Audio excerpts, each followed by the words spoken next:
নমস্কাৰ ছাৰ বাইদেউসকল, স্বাগতম জনাইছোঁ আপোনালোকক মোৰ ইউটিউব চেনেল অৰুপছ ব্লগলৈ। এই মুহূৰ্তত আপোনালোকৰ কাৰণে লৈ আহিছোঁ এটা গুৰুত্বপূৰ্ণ খবৰ। শিক্ষা হেতুত শিক্ষকসকলৰ এটেণ্ডেঞ্চ সম্পৰ্কীয় এটা গুৰুত্বপূৰ্ণ খবৰ আজিৰ এই ভিডিঅ'টিৰ জৰিয়তে আপোনালোকক জনাবলৈ গৈ আছোঁ। এই মুহূৰ্তত প্ৰতিজন শিক্ষকৰ কাৰণে আছে এটা গুৰুত্বপূৰ্ণ খবৰ।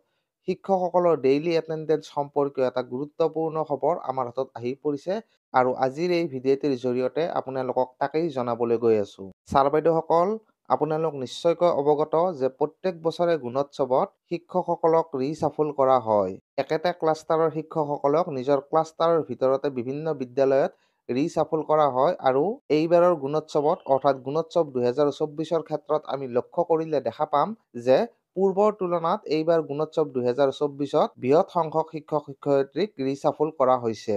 যোৱা 4 জানুৱাৰী 2024 তাৰিখৰ পৰা অসমৰ বিভিন্ন জিলাত গুণোৎসৱ 2024ৰ বাহ্যিক মূল্যায়ন অনুষ্ঠিত হৈছে আৰু 4 জানুৱাৰীৰ পৰা 6 জানুৱাৰীলৈকে শিক্ষক শিক্ষয়িত্ৰীসকলে বিভিন্ন বিদ্যালয়ত কাৰ্য সমাপন কৰিছে। কিন্তু এইকেইটা দিনত যিহেতু শিক্ষক শিক্ষয়িত্ৰীসকলে অন্য বিদ্যালয়ত ডিউটি কৰিছে, তো এই ক্ষেত্ৰত তেখেতসকলে নিজৰ বিদ্যালয়ত উপস্থিত হ'ব পৰা নাই আৰু লগতে শিক্ষা হেতুত তেওঁলোকে ডেইলি এটেণ্ডেঞ্চো দিব পৰা নাই। এই দিনকেইটাত শিক্ষকসকলে ক'ৰ পৰা এটেণ্ডেঞ্চ দিব বা কেনেদৰে এটেণ্ডেঞ্চ দিব, এই ক্ষেত্ৰত শিক্ষা বিভাগৰ ফালৰ পৰাও কোনো ধৰণৰ নিৰ্দেশনা প্ৰকাশ কৰা হোৱা নাছিল। কিন্তু যোৱা 5 জানুৱাৰী 2024 তাৰিখে সমগ্ৰ শিক্ষা অসমৰ ফালৰ পৰা প্ৰতিখন জিলাৰ inspector of schools, district elementary education officer আৰু লগতে ডিষ্ট্ৰিক্ট মিছন কোঅৰ্ডিনেটৰ সকললৈ এখন নিৰ্দেশনা পত্ৰ প্ৰেৰণ কৰা হৈছে আৰু এই নিৰ্দেশনা পত্ৰখনত গুণোৎসৱ 2024ৰ দিনকেইটাত শিক্ষকসকলৰ উপস্থিতি সম্পৰ্কীয় কিছু গুৰুত্বপূৰ্ণ কথাৰ নিৰ্দেশনা দিয়া হৈছে। ইয়াতে স্ক্ৰীনত মই আপোনালোকক এই নিৰ্দেশনা পত্ৰখন দেখুৱাই দিছোঁ। ইয়াতে আপোনালোকে দেখা পাইছে এইখন আহিছে ডক্টৰ ওম প্ৰকাশ, মিছন ডাইৰেক্টৰ সমগ্ৰ শিক্ষা অসমৰ ফালৰ পৰা, আৰু এইখন আহিছে প্ৰতিখন জিলাৰ inspector of schools, district elementary education officer আৰু লগতে ডিষ্ট্ৰিক্ট মিছন কোঅৰ্ডিনেটৰ সকললৈ। আৰু এই নিৰ্দেশনা পত্ৰখনৰ ছাবজেক্টটো দিয়া হৈছে regarding attendance of teachers reshuffle for Gunotsav 2024।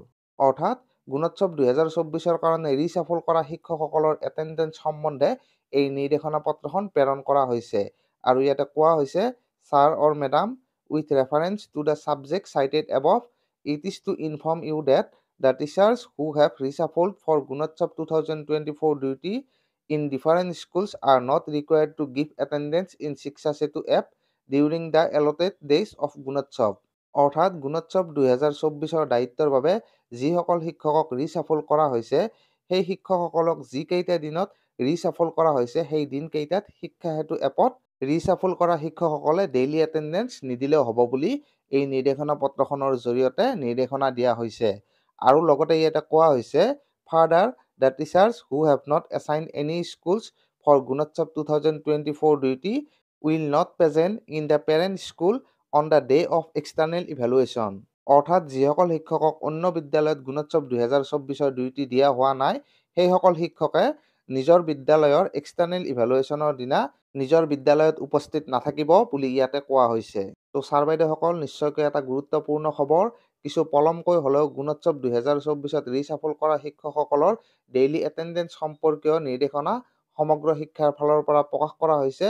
যদিওবা 4 জানুৱাৰী 2024 তাৰিখৰ পৰা প্ৰথম পৰ্যায়ৰ গুণোৎসৱৰ বাহ্যিক মূল্যায়ন অনুষ্ঠিত হৈছিল আৰু এই বাহ্যিক মূল্যায়নত ৰিচাফল কৰা শিক্ষকসকলে এটেণ্ডেঞ্চ দিব পৰা নাছিল আৰু এই ক্ষেত্ৰত শিক্ষকসকলৰ মাজত যথেষ্ট প্ৰশ্নৰ অৱতাৰণা হৈছিল। তো এই ক্ষেত্ৰত কিছু পলমকৈ হ'লেও যোৱা 5 জানুৱাৰী 2024 তাৰিখে সমগ্ৰ শিক্ষাৰ ফালৰ পৰা এই নিৰ্দেশনাখন প্ৰকাশ কৰা হৈছে।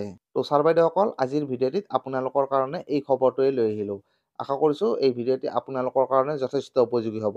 তো ছাৰ বাইদেউসকল, আজিৰ ভিডিঅ'টিত এইখিনিয়েই। ধন্যবাদ।